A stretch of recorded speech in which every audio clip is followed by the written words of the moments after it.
A few days after this, my body became afflicted with a painful infirmity, whereby I suffered bitter anguish for many days, which at last brought me unto such weakness that I could no longer move. And I remember that on the 9th day, being overcome with intolerable pain, a thought came into my mind concerning my lady.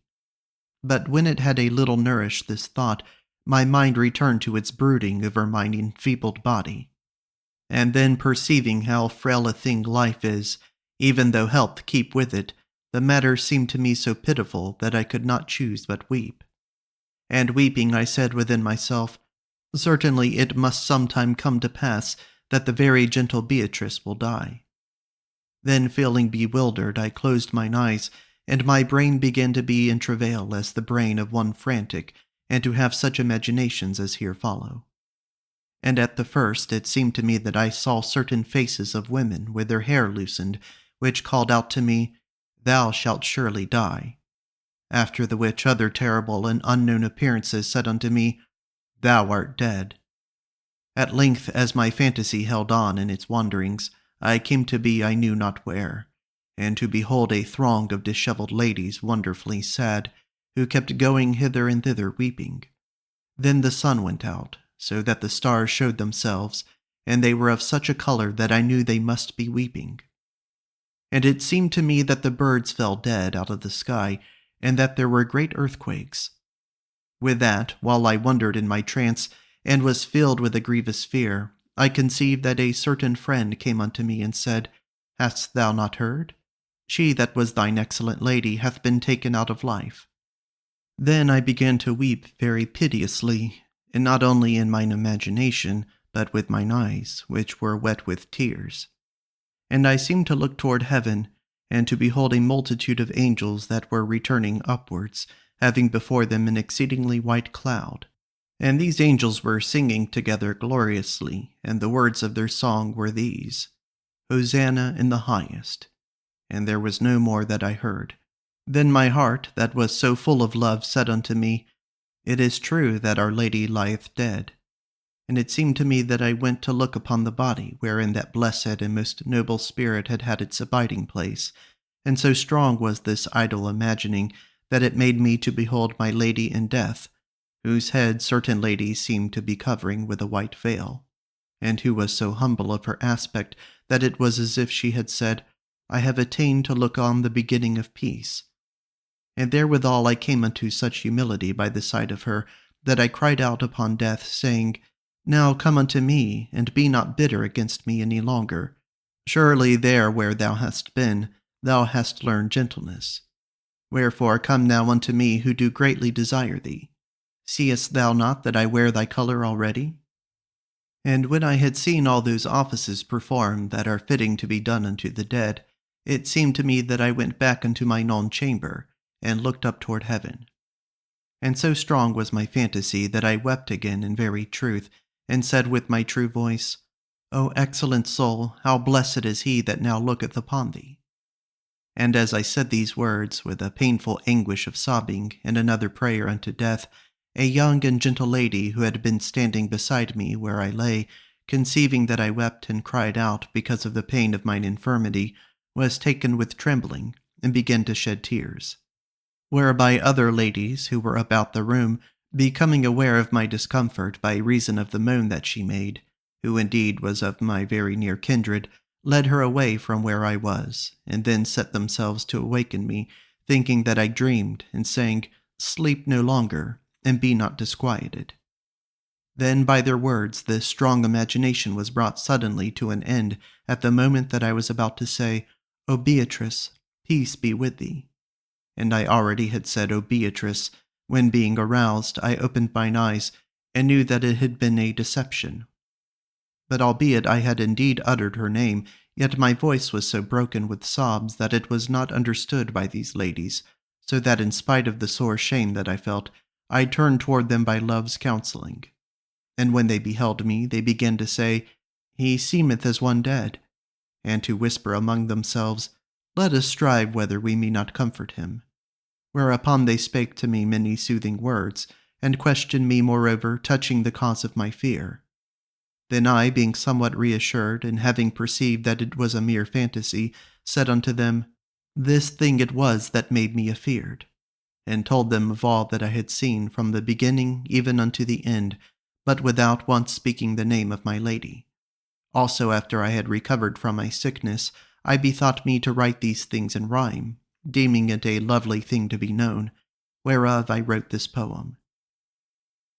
A very pitiful lady, very young, exceeding rich in human sympathies, stood by, what time I had clamoured upon death, and at the wild words wandering on my tongue, and at the piteous look within mine eyes, she was affrighted, that sobs choked her breath. So by her weeping where I lay beneath, some other gentle ladies came to know my state, and made her go. Afterward, bending themselves over me, one said, Awaken thee, and one, What thing thy sleep disquieteth? And with that my soul woke up from its eclipse, the while my lady's name rose to my lips. But uttered in a voice so sob-broken, so feeble with the agony of tears, that I alone might hear it in my heart. And though that look was on my visage then, which he who is ashamed so plainly wears, love made that I through shame held not apart, but gazed upon them. And my hue was such that they looked at each other and thought of death, saying under their breath, Most tenderly, O let us comfort him. Then unto me, What dream was thine, that it hath shaken thee so much? And when I was little comforted, This, ladies, was the dream I dreamt, I said. I was a-thinking how life fails with us, suddenly after such a little while. When love sobbed in my heart, which is his home, whereby my spirit waxed so dolorous, that in myself I said with sick recoil, Yea, to my lady too this death must come. And therewithal such a bewilderment possessed me that I shut mine eyes for peace, and in my brain did cease order of thought and every healthful thing. Afterward, wandering amid a swarm of doubts that came and went, some certain women's faces hurried by, and shrieked to me, that thou shalt die, shalt die. Then saw I many broken hinted sights, in the uncertain state I stepped into, me seemed to be I know not in what place, where ladies through the street like mournful lights ran with loose hair and eyes that frightened you by their own terror and a pale amaze, that while little by little, as I thought, the sun ceased and the stars began to gather, and each wept at the other, and birds dropped in mid-flight out of the sky, and earth shook suddenly. And I was ware of one hoarse and tired out, who asked of me, Hast thou not heard it said, thy lady, she it was so fair, is dead? Then lifting up mine eyes, as the tears came, I saw the angels, like a rain of manna, in a long flight flying back heavenward, having a little cloud in front of them, after the which they went and said, Hosanna. And if they had said more, you should have heard. Then love said, Now shall all things be made clear. Come and behold our lady where she lies, these wildering fantasies. Then carried me to see my lady dead, even as I there was led. Her ladies with a veil were covering her, and with her was such very humbleness, that she appeared to say, I am at peace. And I became so humble in my grief, seeing in her such deep humility, that I said, Death, I hold thee passing good henceforth, and a most gentle sweet relief, since my dear love has chosen to dwell with thee. Pity, not hate, is thine, well understood. Lo, I do so desire to see thy face, that I am like as one who nears the tomb. My soul entreats thee, come. Then I departed, having made my moan, and when I was alone I said, and cast my eyes to the high place, Blessed is he, fair soul, who meets thy glance. Just then you woke me of your complacence. After this empty imagining, it happened on a day, as I sat thoughtful, that I was taken with such a strong trembling at the heart that it could not have been otherwise in the presence of my lady. Whereupon I perceived that there was an appearance of love beside me, and I seemed to see him coming from my lady, and he said, not aloud but within my heart, Now take heed that thou bless the day when I entered into thee, for it is fitting that thou shouldest do so. And with that my heart was so full of gladness that I could hardly believe it to be of a very truth mine own heart, and not another. A short while after these words, which my heart spoke to me with the tongue of love, I saw coming toward me a certain lady who was very famous for her beauty, and of whom that friend whom I have already called the first lady among my friends had long been enamored. This lady's right name was Joan, but because of her comeliness, or at least it was so imagined, she was called of many Primavera, or Spring, and went by that name among them. Then looking again, I perceived that the most noble Beatrice followed after her. And when both these ladies had passed by me, it seemed to me that love spake again in my heart, saying, She that came first was called Spring, only because of that which was to happen on this day. And it was I myself who caused that name to be given to her, seeing that as the spring cometh first in the year, so should she come first on this day, when Beatrice was to show herself after the vision of her servant. And even if thou go about to consider her right name, it is also as one should say, She shall come first, inasmuch as her name, Joan, is taking from that John who went before the true light, saying, I am the voice of one crying in the wilderness, Prepare ye the way of the Lord. And also it seemed to me that he added other words, to wit, He who should inquire delicately touching this matter could not but call Beatrice by my own name, which is to say, love, beholding her so like unto me.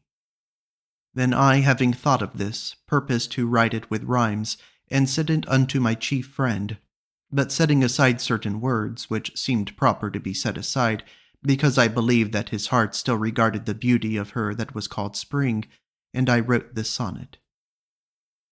I felt a spirit of love begin to stir within my heart, long time unfelt till then, and saw love coming toward me, fair and fain, that I scarce knew him for his joyful cheer, saying, Be now indeed my worshipper. And in his speech he laughed, and laughed again. Then, while it was his pleasure to remain, I chanced to look the way he had drawn near, and saw the ladies Joan and Beatrice approach me, this the other following, one and a second marvel instantly. And even as now my memory speaketh this, love spake it then. The first is christened Spring, the second Love, she is so like to me.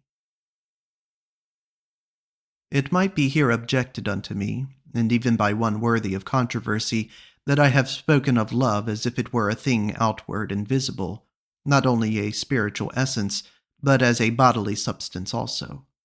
The which thing, in absolute truth, is a fallacy. Love not being of itself a substance, but an accident of substance. Yet that I speak of love as if it were a thing tangible and even human appears by the three things which I say thereof. And firstly, I say that I perceived love coming toward me, whereby seeing that to come bespeaks locomotion, and seeing also how philosophy teacheth us that none but a corporeal substance hath locomotion, it seemeth that I speak of love as a corporeal substance. And secondly, I say that love smiled. And thirdly, that love spake. Faculties, and especially the risible faculty, which appear proper unto man, whereby it further seemeth that I speak of love as of a man. Now that this matter may be explained as fitting, it must first be remembered that anciently they who wrote poems of love wrote not in the vulgar tongue, but rather certain poets in the Latin tongue. I mean among us, although perchance the same may have been among others, and although likewise as among the Greeks, they were not writers of spoken language, but men of letters treated of these things. And indeed it is not many years since poetry began to be made in the vulgar tongue, the writing of rhymes in spoken language corresponding to the writing in meter of Latin verse by a certain analogy. And I say that it is but a little while, because if we examine the language of Oco and the language of C, i.e. the languages of Provence and Tuscany, we shall not find in those tongues any written thing of an earlier date than the last 150 years. Also the reason that certain of a very mean sort obtained at the first some famous poets is, that before them no man had written verses in the language of C, And of these the first was moved to the writing of such verses by the wish to make himself understood of a certain lady, unto whom Latin poetry was difficult. This thing is against such as rhyme concerning other matters than love, that mode of speech having been first used for the expression of love alone. Wherefore, seeing that the poets have a license allowed them that is not allowed unto the writers of prose, and seeing also that they who write in rhyme are simply poets in the vulgar tongue, it becomes fitting and reasonable that a larger license should be given to these than to other modern writers, and that any metaphor or rhetorical similitude which is permitted unto poets should also be counted not unseemly in the rhymers of the vulgar tongue. Thus, if we perceive that the former have caused inanimate things to speak as if they had sense and reason, and to discourse one with another, yea, and not only actual things, but such also as have no real existence, seeing that they have made things which are not, to speak, and often written of those which are merely accidents, as if they were substances and things human. It should therefore be permitted to the latter to do the like, which is to say, not inconsiderately, but with such sufficient motive as may afterwards be set forth in prose. That the Latin poets have done thus appears through Virgil, where he saith that Juno, to wit a goddess hostile to the Trojans, spake unto Aeolus, master of the winds, as it is written in the first book of the Aeneid, and that this master of the winds made reply, "What do you wish for, O queen? It is my duty to explore. It is my right to take orders." And through the same poet, the inanimate thing speaketh unto the animate, in the third book of the Aeneid, where it is written, Dardenido, Duri, etc. With Lucan, the animate thing speaks to the inanimate, as thus, "Yet Rome you owe much to civil arms." In Horace, man is made to speak to his own intelligence, as unto another person, and not only hath Horace done this, but herein he followeth the excellent Homer, as thus in his Poetics, "Tell me, Muse, a man," etc. Through Ovid, love speaketh as a human creature in the beginning of his discourse, the remedy of love. As thus, "Wars are being prepared for me. I see wars being prepared," he said. By which ensamples this thing shall be made manifest unto such as may be offended at any part of this my book. And lest of the common sort should be moved to jeering thereat, I will here add that neither did these ancient poets speak thus without consideration, nor should they who are makers of rhyme in our day write after the same fashion, having no reason in what they write, for it were a shameful thing if one should rhyme under the semblance of metaphor or rhetorical similitude, and afterward, being questioned thereof, should be unable to rid his words of such semblance unto their right understanding.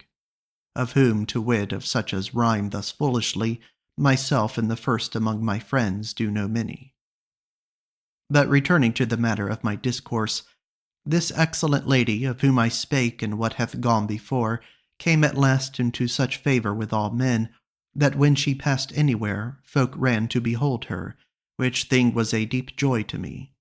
And when she drew near unto any, so much truth and simpleness entered into his heart, that he dared neither to lift his eyes, nor to return her salutation. And unto this many who have felt it can bear witness.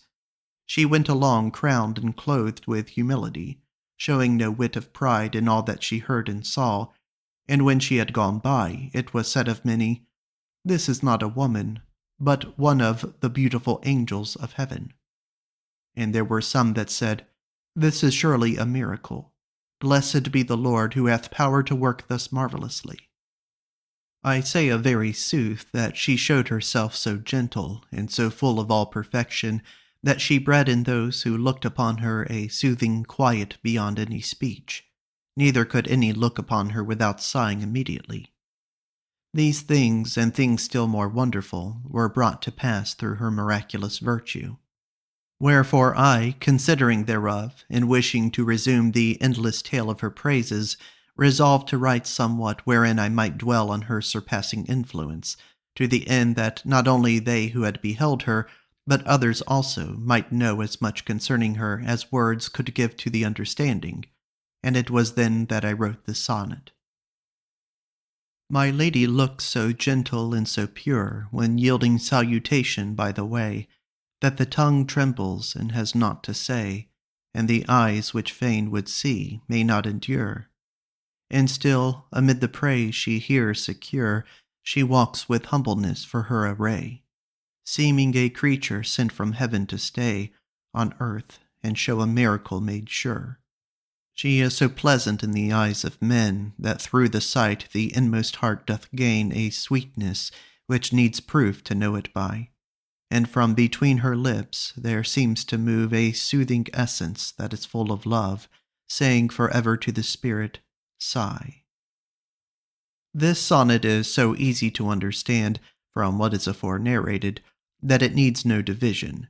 And therefore, leaving it, I say also that this excellent lady came into such favor with all men, that not only she herself was honored and commended, but through her companionship, honor and commendation came unto others. Wherefore I, perceiving this, and wishing that it should be also made manifest to those that beheld it not, wrote the sonnet here following, wherein is signified the power that her virtue had upon other ladies. For certain he hath seen all perfectness, who among other ladies hath seen mine. They that go with her humbly should combine to thank their God for such peculiar grace. So perfect is the beauty of her face, that it begets in no wise any sign of envy, but draws round her a clear line of love and blessed faith and gentleness. Merely the sight of her makes all things bow, not she herself alone is holier than all, but hers through her are raised above. From all her acts such lovely graces flow, that truly one may never think of her without a passion of exceeding love. Thereafter on a day I began to consider that which I had said of my lady, to wit, in these two sonnets aforegone, and becoming aware that I had not spoken of her immediate effect on me at that especial time, it seemed to me that I had spoken defectively. Whereupon I resolved to write somewhat of the manner wherein I was then subject to her influence, and of what her influence then was. And conceiving that I should not be able to say these things in the small compass of a sonnet, I began therefore a poem with this beginning. Love hath so long possessed me for his own, and made his lordship so familiar, that he, who at first irked me, is now grown unto my heart as its best secrets are. And thus, when he in such sore wise doth mar my life that all its strength seems gone from it, mine inmost being then feels thoroughly quit of anguish, and all evil keeps afar. Love also gathers to such power in me, that my sighs speak, each one a grievous thing, always soliciting my lady's salutation piteously. Whenever she beholds me, it is so who is more sweet than any words can show.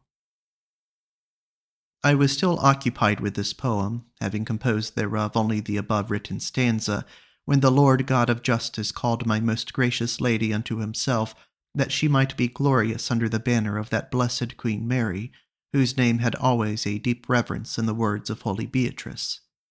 And because haply it might be found good that I should say somewhat concerning her departure, I will herein declare that reasons that impel me not to do so. And the reasons are three. The first is that such matter belongeth not of right to the present argument, if one consider the opening of this little book. The second is that even though the present argument require it, my pen doth not suffice to write in a fit manner of this thing. And the third is that were it both possible and of absolute necessity, it would still be unseemly for me to speak thereof, seeing that thereby it must behove me to speak also mine own pieces, a thing that in whosoever doeth it is worthy of blame. For the which reasons I will leave this matter to be treated of by some other than myself. Nevertheless, as the number 9, which number hath often made mention in what hath gone before, and not as it might appear without reason, seems also to have borne a part of the manner of her death, it is therefore right that I should say somewhat thereof. And for this cause, having first said what was the part it bore, I will afterward point out a reason which made that this number was so closely allied unto my lady. I say then that according to the division of time in Italy, her most noble spirit departed from among us in the first hour of the 9th day of the month, and according to the division of time in Syria, in the 9th month of the year. Seeing that Tisman, which with us is October, is there the first month. Also she was taken from among us in that year of our reckoning, to wit of the years of our Lord, in which the perfect number was 9 times multiplied within that century wherein she was born into the world, which is to say, the 13th century of Christians. And touching the reason why this number was so closely allied unto her, it may peradventure be this. According to Ptolemy, and also to the Christian verity, the revolving heavens are 9. And according to the common opinion among astrologers, these 9 heavens together have influence over the earth. Wherefore it would appear that this number was thus allied unto her for the purpose of signifying that, at her birth, all these 9 heavens were at perfect unity with each other as to their influence. This is one reason that may be brought, but more narrowly, considering and according to the infallible truth, this number was her own self, that is to say, by similitude.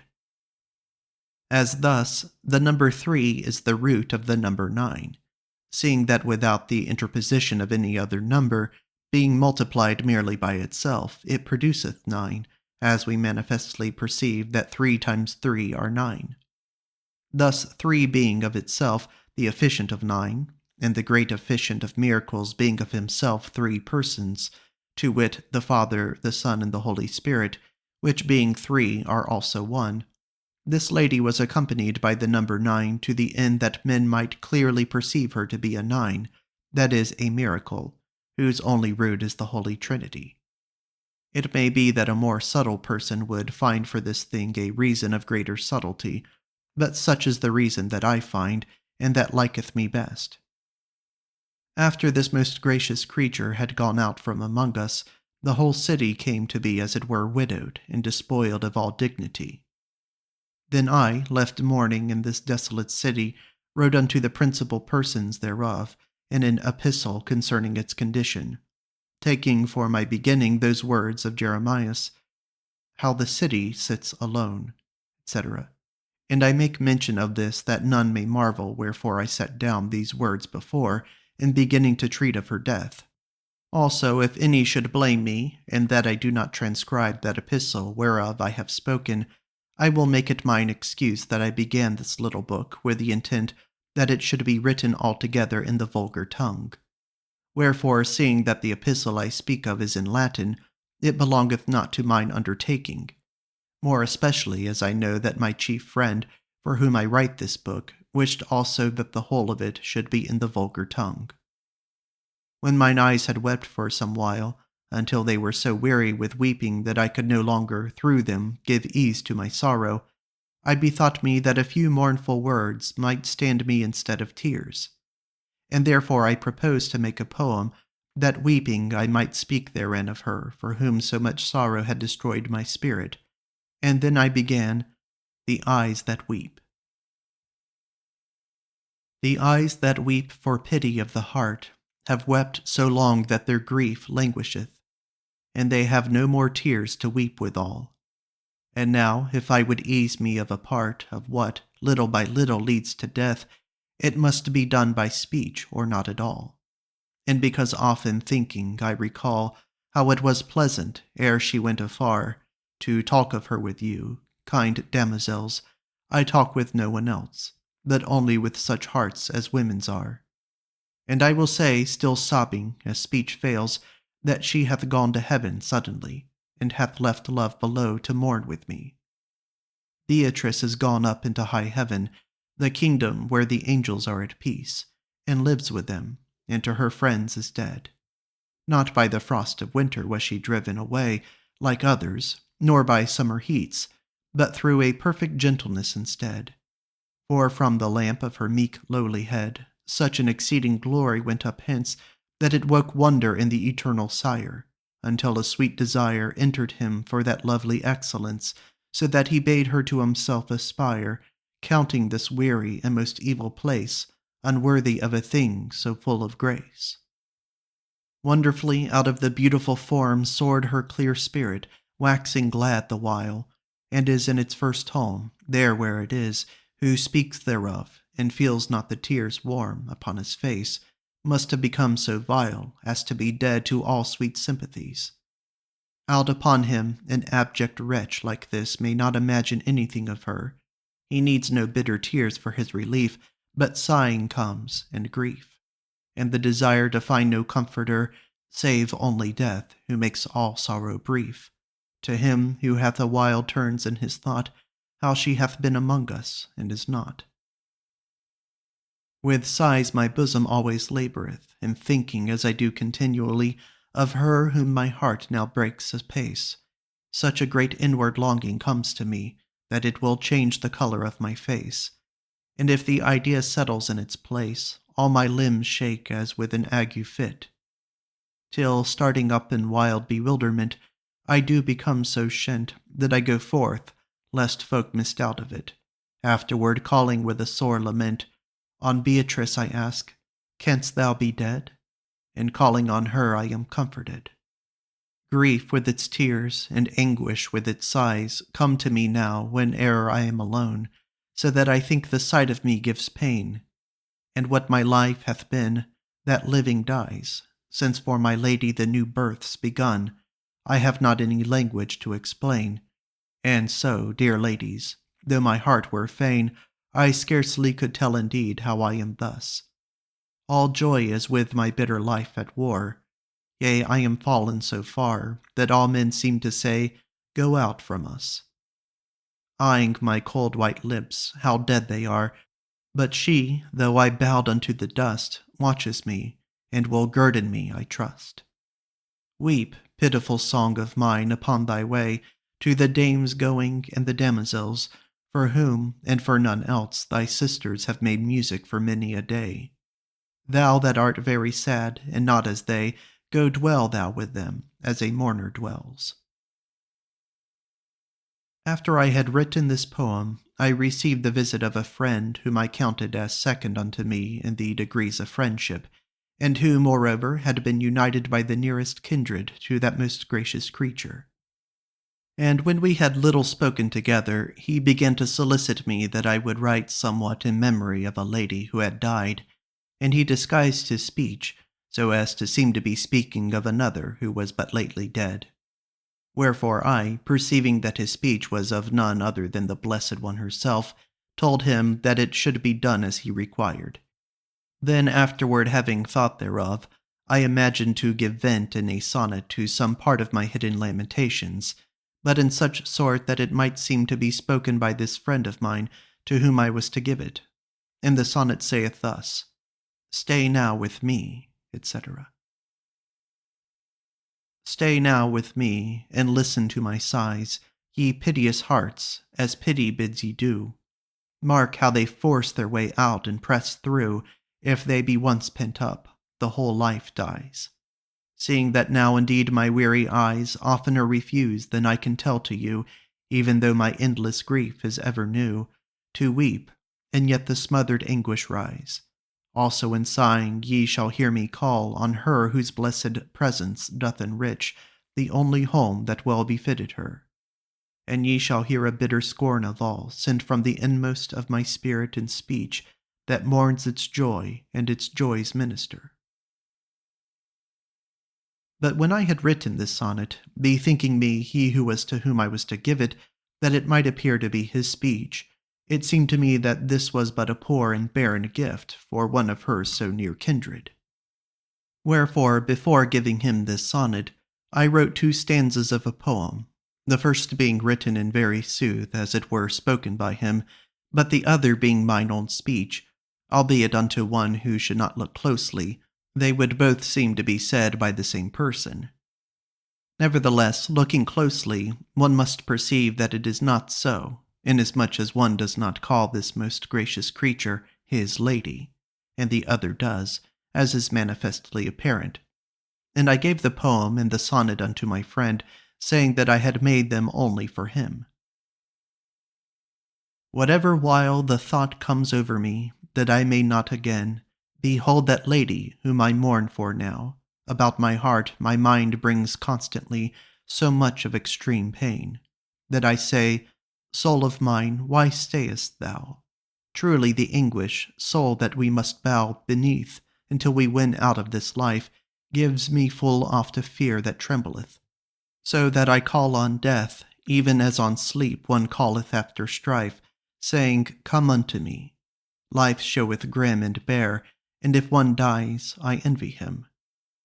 Forever, among all my sighs which burn, there is a piteous speech that clamours upon death continually. Yea, unto him doth my whole spirit turn, since first his hand did reach my lady's life with most foul cruelty.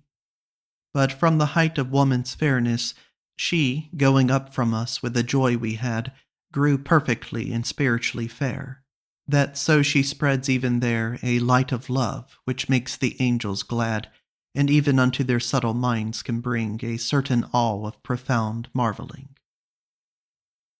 On that day which fulfilled the years since my lady had been made of the citizens of eternal life, remembering me of her as I sat alone, I betook myself to draw the resemblance of an angel upon certain tablets. And while I did thus, chancing to turn my head, I perceived that some were standing beside me, to whom I should have given courteous welcome, and that they were observing what I did. Also I learned afterward that they had been there a while before I had perceived them. Perceiving whom I arose for salutation and said, Another was with me. Afterward, when they had left me, I set myself again to mine occupation, to wit, to the drawing figures of angels, in doing which I conceived to write of this matter in rhyme. As for her anniversary, and to address my rhymes unto those who had just left me, it was then that I wrote the sonnet that saith, That Lady. And as this sonnet hath two beginnings, it behoveth me to divide it with both of them here. That lady of all gentle memories had lighted on my soul, whose new abode lies now, as it was well ordained of God, among the poor in heart, where Mary is. Love, knowing that dear image to be his, woke up within the sick heart sorrowed bowed, unto the sighs that are its weary load, saying, Go forth. And they went forth, a wis. Forth went they from my breast that throbbed and ached, with such a pang as oftentimes I will bathe mine eyes with tears when I am left alone. And still those sighs which drew the heaviest breath came whispering thus, O noble intellect, it is a year today that thou art gone. The second beginning was this. That lady of all gentle memories had lighted on my soul, for whose sake flowed the tears of love, in whom the power abode that led you to observe while I did this. Love, knowing that dear image to be his, etc. Then, having sat for some space sorely in thought because of the time that was now past, I was so filled with dolorous imaginings that it became outwardly manifest in mine altered countenance. Whereupon, feeling this, and being in dread lest any should have seen me, I lifted mine eyes to look, and then perceived a young and very beautiful lady who was gazing upon me from a window with a gaze full of pity, so that the very sum of pity appeared gathered together in her. And seeing that unhappy persons, when they beget compassion in others, are then most moved unto weeping, as if they also felt pity for themselves, it came to pass that mine eyes began to be inclined unto tears. Wherefore, becoming fearful lest I should make manifest mine abject condition, I rose up and went where I could not be seen of that lady, saying afterward within myself, Certainly with her also must abide most noble love. And with that I resolved upon writing a sonnet, wherein, speaking unto her, I should say all that I have just said, and as this sonnet is very evident, I will not divide it. Mine eyes beheld the blessed pity spring into thy countenance immediately, a while agone, when thou beheldest in me the sickness only hidden grief can bring. And then I knew thou wast considering how abject and forlorn my life must be. And I became afraid that thou shouldest see my weeping and account it a base thing. Therefore I went out from thee, feeling how the tears were straightway loosened at my heart, beneath thine eyes' compassionate control. And afterward I said within my soul, Lo, with this lady dwells the counterpart of the same love who holds me weeping now. It happened after this that whensoever I was seen of this lady, she became pale, and of a piteous countenance, as if it had been with love, whereby she remembered me many time of my own most noble lady, who was wont to be of a like paleness. And I know often, when I could not weep, nor in any way give ease unto mine anguish, I went to look upon this lady, who seemed to bring the tears into my eyes by the mere sight of her. Of the which thing I bethought me to speak unto her in rhyme, and then made this sonnet, which begins Love's Pallor, and which is plain without being divided by its exposition aforesaid. Love's pallor and the semblance of deep ruth were never yet shown forth so perfectly in any lady's face, chancing to see grief's miserable countenance uncouth. As in thine, lady, they have sprung to soothe, when in mine anguish thou hast looked on me, until sometimes it seems as if, through thee, my heart might almost wander from its truth. Yet so it is I cannot hold mine eyes from gazing very often upon thine, in the sore hope to shed those tears they keep. And at such time thou makest the pent tears rise, even to the brim, till the eyes waste and pine, yet cannot they, while they are present, weep. At length, by the constant sight of this lady, mine eyes began to be gladdened overmuch with her company, through which thing many times I had much interest, and rebuked myself as a base person. Also many times I cursed the unsteadfastness of mine eyes, and said to them inwardly, Was not your grievous condition of weeping wont one while to make others weep? And will ye now forget this thing because a lady looketh upon you?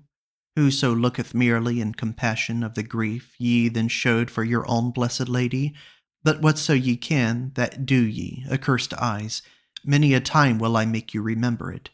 For never till death dry you up, should ye make an end of your weeping. And when I had spoken thus unto mine eyes, I was taken again with the extreme grievous sighing. And to the end that this inward strife which I had undergone might not be hidden from all saving the miserable wretch who endured it, I proposed to write a sonnet, and to comprehend in it this horrible condition. And I wrote this which begins, The very bitter weeping.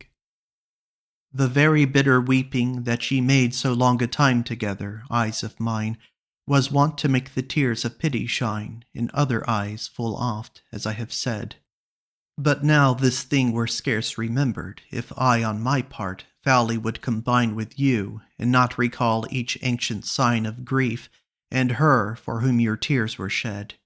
It is your fickleness that doth betray my mind to fears, and to make me tremble thus, what while a lady greets me with her eyes. Except by death we must not in any way forget our lady who is gone from us. So far doth my heart utter, and then sighs. The sight of this lady brought me into so unwonted a condition that I often thought of her as of one too dear unto me, and I began to consider her thus. This lady is young, beautiful, gentle, and wise. Perchance it was love himself who set her in my path, that so my life might find peace. And there were times when I thought still more fondly, until my heart consented unto its reasoning, that when it had so consented, my thought would often turn round upon me, as if moved by reason, and cause me to say within myself, What hope is this which would console me after so base a fashion, and which hath taken the place of all other imagining? Also there was another voice within me which said, And wilt thou, having suffered so much tribulation through love, not escape, while yet thou mayest, from so much bitterness? Thou must surely know that this thought carries with it the desire of love, and drew its life from the gentle eyes of that lady who vouchsafed thee so much pity. Wherefore I, having striven sorely and very often with myself, bethought me to say somewhat thereof in rhyme. And seeing that in the battle of doubts the victory must often remain with such as incline toward the lady of whom I speak, it seemed to me that I should address this sonnet unto her. In the first line whereof I call that thought which spake of her a gentle thought, only because it spake of one who was gentle, being of itself most vile. A gentle thought there is will often start within my secret self to speech of thee. Also of love it speaks so tenderly that much in me consents and takes its part. And what is this, the soul saith to the heart, that cometh thus to comfort thee and me? And thence where it should dwell thus potently, can drive all other thoughts by its strange art. And the heart answers, be no more at strife twixt doubt and doubt. This is love's messenger, and speaketh but his words from him received, and all the strength it owns, and all the life it draweth from the gentle eyes of her, who looking on our grief have often grieved. But against this adversary of reason rose in me on a certain day, about the 9th hour, a strong visible fantasy, wherein I seemed to behold the most gracious Beatrice, habited in that crimson raiment which she had worn when I had first beheld her. Also she appeared to me of the same tender age as then, whereupon I fell into a deep thought of her, and my memory ran back, according to the order of time, unto all those matters in the which she had borne a part, and my heart began painfully to repent of the desire by which it had so basely let itself be possessed for so many days, contrary to the constancy of reason. And then, this evil desire being quite gone from me, all my thoughts turned again unto their excellent Beatrice. And I say most truly that from that hour I thought constantly of her with a whole humbled and ashamed heart, the which became often manifest in sighs that had among them the name of that most gracious creature, and how she departed from us. Also it would come to pass very often, through the bitter anguish of some one thought, that I forget both it and myself and where I was. By this increase of sighs my weeping, which before had been somewhat lessened, increased in like manner, so that mine eyes seemed to long only for tears and to cherish them, and came at last to be circled about with red, as if they had suffered martyrdom. Neither were they able to look again upon the beauty of any face that might again bring them to shame and evil, from which things it will appear that they were fitly guerdoned for their unsteadfastness. Wherefore I, wishing that mine abandonment of all such evil desires and vain temptations should be certified and made manifest, beyond all doubts that might have been suggested by the rhymes aforewritten, proposed to write a sonnet wherein I should express this purport. And I then wrote, Woe's me. Woe's me, by dint of all these sighs that come forth from my heart, its endless grief to prove. Mine eyes are conquered, so that even to move their lids for greeting is grown troublesome. They wept so long that now they are grief's home, and count their tears all laughter far above. They wept till they are circled now by love, with a red circle in sign of martyrdom.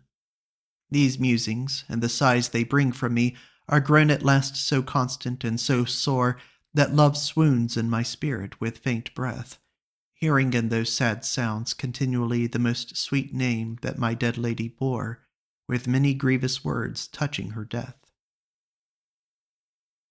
About this time it happened that a great number of persons undertook a pilgrimage, to the end that they might behold that blessed portraiture bequeathed unto us by our Lord Jesus Christ, as the image of his beautiful countenance, upon which countenance my dear lady now looketh continually. And certain among these pilgrims, who seems very thoughtful, passed by a path which is well nigh in the midst of the city, where my most gracious lady was born, and abode, and at last died. Then I, beholding them, said within myself, These pilgrims seem to be come from very far, and I think they cannot have heard speak of this lady, or know anything concerning her. Their thoughts are not of her, but of other things. It may be of their friends, who are far distant, and whom we in our turn know not. And I went on to say, I know that if they were of a country near unto us, they would in some wise seem disturbed, passing through this city which is so full of grief. And I said also, if I could speak with them a space, I am certain that I should make them weep before they went forth of this city, for these things that they would hear from me must needs beget weeping in any. And when the last of them had gone by me, I bethought me to write a sonnet, showing forth mine inward speech, and that it might seem the more pitiful, I made as if I had spoken it indeed unto them. And I wrote this sonnet, which beginneth, Ye pilgrim folk. I made use of the word pilgrim for its general signification, for pilgrim may be understood in two senses, one general and one special. General, so far as any man may be called a pilgrim who leaveth the place of his birth, whereas more narrowly speaking, he only is a pilgrim who goeth toward or forward to the house of St. James. For there are three separate denominations proper unto those who undertake journeys to the glory of God. They are called palmers, who go beyond the seas eastward, whence often they bring palm branches. And pilgrims, as I have said, are they who journey unto the holy house of Galatia, seeing that no other apostle was buried so far from his birthplace as was the blessed St. James. And there is a third sort who are called roamers, in that they go whither these whom I have called pilgrims went, which is to say unto Rome. Ye pilgrim folk, advancing pensively, as if in thought of distant things, I pray, is your own land indeed so far away, as by your aspect it would seem to be, that this our heavy sorrow leaves you free, though passing through the mournful town midway, like unto men that understand today nothing at all of her great misery? Yet if ye will but stay, whom I accost, and listen to my words a little space, at going ye shall mourn with a loud voice. It is her Beatrice that she hath lost, of whom the least word spoken holds such grace that men weep hearing it and have no choice. A while after these things, two gentle ladies sent unto me, praying that I would bestow upon them certain of these my rhymes.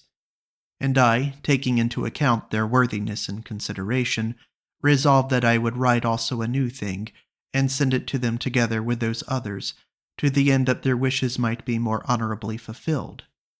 Therefore I made a sonnet which narrates my condition, and which I caused to be conveyed to them, accompanied by the one preceding, and with that other which begins, Stay now with me, and listen to my sighs. And the new sonnet is, Beyond the Sphere.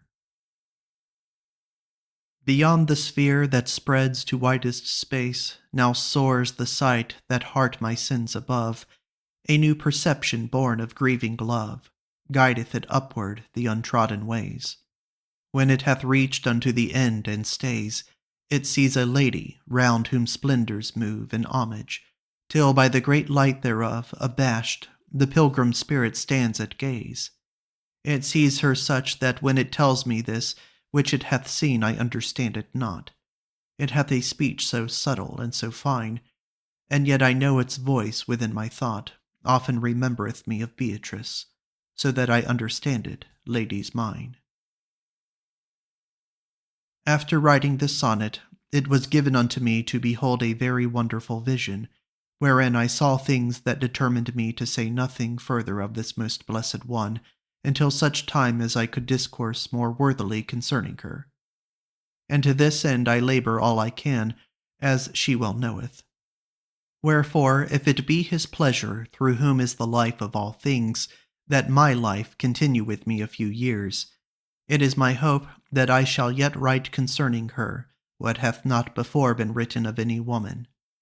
After the which, may it seem good unto him who is the master of grace, that my spirit should go hence to behold the glory of its lady, to wit, of that blessed Beatrice, who now gazeth continually on his countenance, who is blessed through all ages. Thanks be to God. This is the end of The New Life by Dante Alighieri, translated by Dante Gabriel Rossetti. Thank you for listening.